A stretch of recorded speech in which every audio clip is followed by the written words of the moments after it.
What if I told you the Premier League's biggest clubs should be terrified of Aston Villa? Seriously, while everyone was glued to the World Cup, Unai Emery and Aston Villa were quietly cooking up something absolutely insane. They sold over €225 million worth of players, and they're not getting weaker, they're building an even scarier squad. So, what's actually going on at Villa Park? Let's break it all down, and hey, if you enjoy football content with real analysis and transfer drama, smash the like button and subscribe. Let's get into it. A few years ago, Aston Villa were fighting in the Championship. Now, they're European champions, they're back in the Champions League, and they're rebuilding the squad with one goal, not just finishing in the top four, winning the Premier League. Sounds crazy? Maybe, but once you see the plan, it starts making a lot more sense. The first thing Emery noticed was simple: the squad was getting old, several key players were approaching the final years of their peak, and keeping the same team together would have been like driving an old Ferrari. It still looks amazing, until it breaks down every weekend. So Villa made a ruthless decision: if a player was getting older, if he wasn't improving, or if his market value was at its highest, cash in, no emotions, just business. Lucas Digne was one of the first to leave after turning 33, with Paris Saint-Germain reportedly preparing to make him Nuno Mendes' backup. Daniel Malin joined Roma for around €25 million after failing to consistently deliver at Villa. Louis Dabin moved to Southampton, Enzo Baranecchia was sold to Benfica, but then, the really big sales started. Yuri Tielemans completed a move to Manchester United for €41 million, becoming another important piece in Carrick's rebuilding project.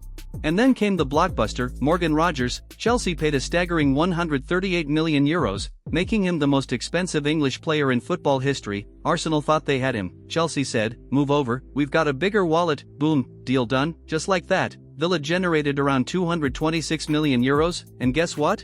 They're still not finished selling. Emiliano Martinez could still leave, with Juventus heavily linked. Ollie Watkins is also attracting interest after his form dipped. That could bring another €40 million into the club. Yeah, Villa's accountant is probably smiling more than the manager.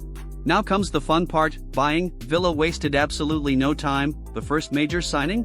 Swiss midfield wonder Manzambi, hijacked right from under Newcastle's nose for €60 million, only 20 years old, huge potential. Next came Joao Gomez from Wolves for €40 million, one of the Premier League's best midfielders last season, and after Wolves went down, Villa saw the perfect opportunity. Then they added young Senegalese defender Keba Cisse, only 20, massive upside, and finally, Alejandro Garnacho arrived on loan with an obligation to buy. Yep. This is where things get really interesting. Villa are pushing hard for Rafael Leao from AC Milan in a deal worth around €60 million. Emery also wants Pervis Estupiñán as Digne's replacement. They're monitoring João Palhinha. Gabriel Sara is another midfield target. If goalkeeper Emi Martinez leaves, Villa already have Noah Atubulu lined up as his replacement, 10 years younger, around €30 million, future secured. They're also looking at PSG wonderkid Ibrahim Bey, and there are reports linking them with Omar Marmish, Nicholas Jackson, Anis Hadj Moussa, and Zion Suzuki. Honestly, at this point Emery is shopping like someone who just found an unlimited credit card. Here's the smartest part of Villa's rebuild: they're not just buying good players, they're buying players who can stay together for the next 5 or 6 years. A younger squad, more energy, more resale value, more room to improve. This isn't a quick fix, it's a long-term project, and that's exactly why it looks so dangerous. So here's the big question: is Aston Villa really ready to challenge for the Premier League, or should Champions League qualification still be considered success? Let me know down in the comments. I genuinely love to hear your thoughts. If you enjoyed the video, don't forget to leave a like, subscribe for more football content, and share it with a friend who still thinks Aston Villa are just fighting for 7th place. See you in the next one.